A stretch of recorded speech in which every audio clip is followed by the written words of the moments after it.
Yang pertama, organisasi Muhammadiyah.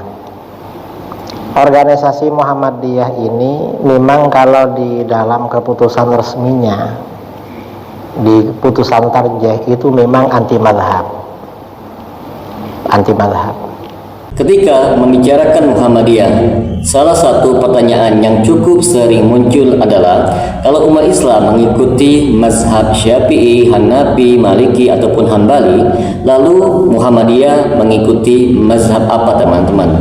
Bahkan ada yang mengatakan bahwa Muhammadiyah adalah organisasi yang anti mazhab, tidak menghormati ulama mazhab, atau mengambil hukum agama langsung dari Al-Quran dan hadis tanpa menggunakan warisan ulama terdahulu. Anggapan seperti ini perlu untuk diluruskan, sebab mengatakan Muhammadiyah tidak bermazhab tidak otomatis berarti Muhammadiyah itu menolak mazhab. Dua hal tersebut berbeda. Sikap resmi Muhammadiyah adalah tidak mengikatkan diri kepada satu mazhab tertentu.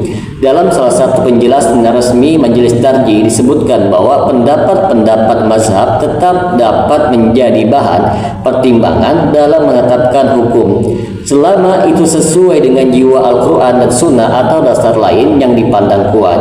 Jadi persoalannya sebenarnya bukan antara menghormati mazhab atau tidak menghormati mazhab.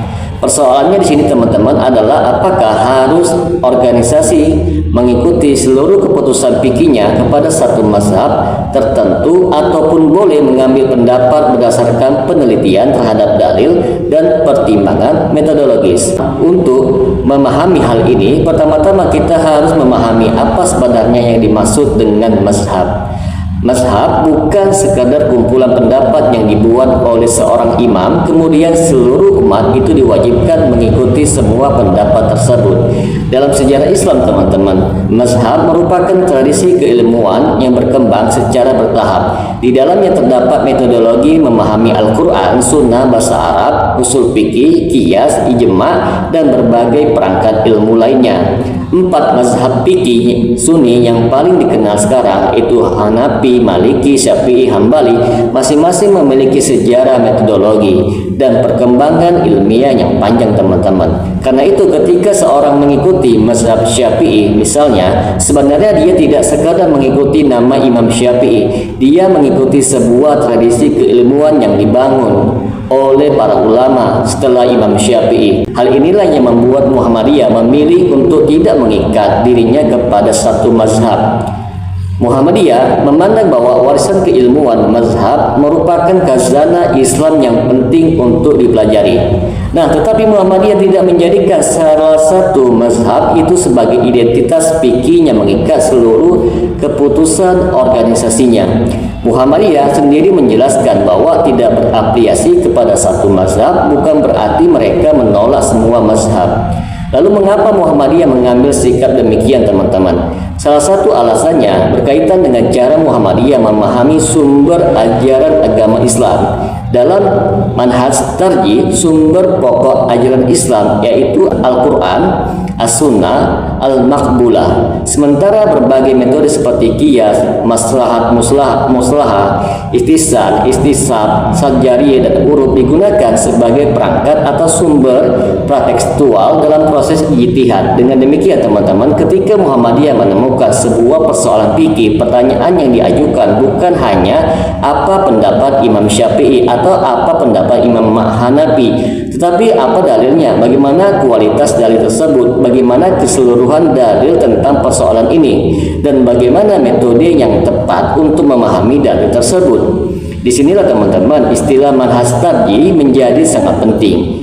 Manhaj tarjih adalah metodologi yang digunakan Muhammadiyah dalam merumuskan pandangan keagamaannya. Dalam perkembangan Muhammadiyah, istilah tarjih tidak hanya dipahami sebagai memilih salah satu pendapat yang sudah ada, tetapi berkembang menjadi aktivitas ijtihad dan pengkajian keagamaan secara lebih luas.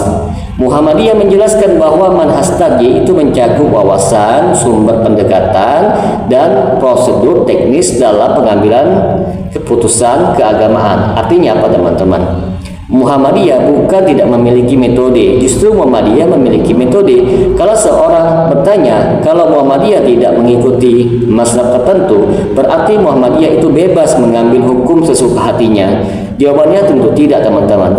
Tidak bermazhab itu bukan berarti ia bebas tanpa aturan. Seorang muslim ataupun lembaga keagamaan yang melakukan ijtihad tetap membutuhkan ilmu, metodologi, pemahaman terhadap bahasa Arab, ilmu hadis, usul fikih, maqasid syariah, dan kemampuan membaca berbagai dalil secara menyeluruh. Karena itulah Muhammadiyah memiliki majelis tarjih dan tajdid, teman-teman, yang berfungsi melakukan pengkajian dan merumuskan keputusan keagamaan. Keputusan tersebut tidak dibuat berdasarkan selera satu orang saja.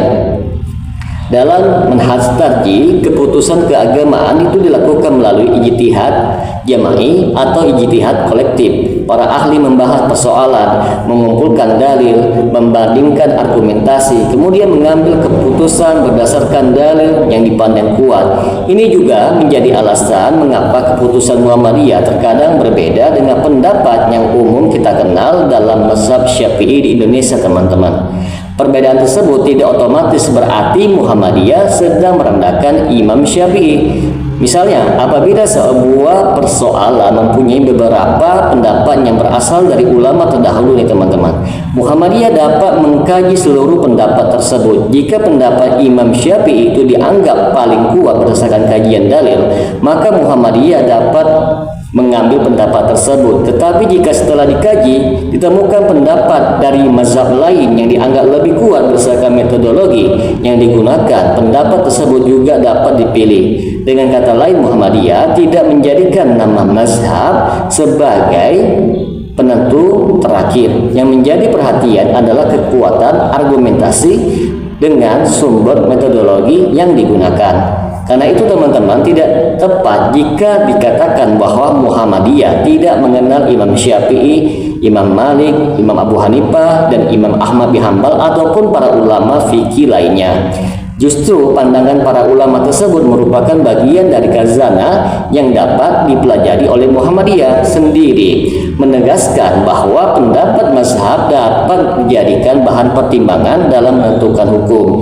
Jadi perbedaan Muhammadiyah dengan kelompok yang berafiliasi kepada satu mazhab bukan berarti satu menghormati ulama sementara yang lain tidak. Perbedaannya lebih kepada cara menentukan keterikatan kepada fikih. Ada hal yang lain yang juga penting. Muhammadiyah melihat agama tidak hanya sebagai kumpulan hukum yang telah selesai dibahas oleh para ulama terdahulu.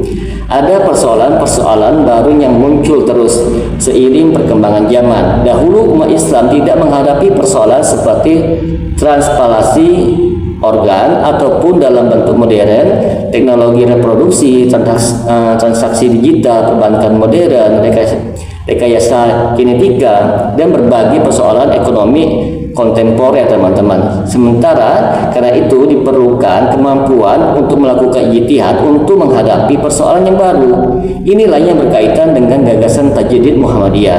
Tajdid tidak selalu berarti mengubah agama, teman-teman. Dalam konteks Muhammadiyah, tajdid juga dapat berarti pemurnian dalam persoalan tertentu dan pembaruan dalam persoalan lain. Muhammadiyah menjelaskan bahwa dalam wilayah akidah, ibadah, dan akhlak terdapat aspek yang harus dijaga kemurniannya. Sedangkan dalam muamalah, teman-teman, terdapat ruang yang lebih luas untuk pembaharuan sesuai perkembangan kehidupan manusia. Nah, karena itu, teman-teman, Muhammadiyah membutuhkan sebuah metode yang memungkinkan para ulama dan cendekiawannya menghadapi persoalan baru tanpa harus selalu mencari jawaban dengan cara apa yang dikatakan oleh mazhab tertentu. Namun sekali lagi, ini bukan berarti Muhammadiyah membuang kitab-kitab fikih klasik, teman-teman ya. Justru pendapat para ulama terdahulu dapat menjadi bahan penelitian yang sangat penting. Perbedaannya adalah Muhammadiyah tidak menjadikan salah satu mazhab sebagai satu-satunya pintu yang harus dilaluinya.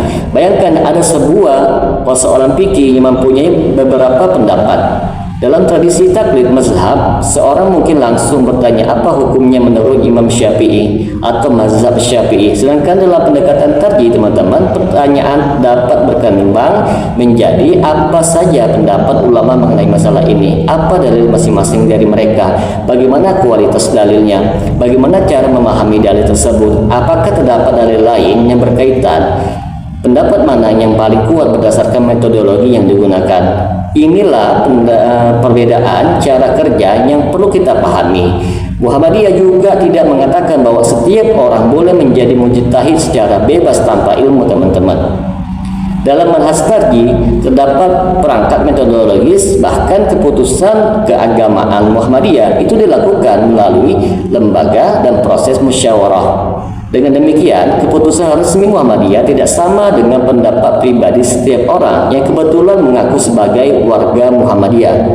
Ini juga penting karena sering terjadi kesalahpahaman di masyarakat, teman-teman. Ada orang yang mengatakan bahwa Muhammadiyah tidak bermazhab, berarti setiap orang Muhammadiyah itu boleh memilih pendapat mana saja yang dia sukai.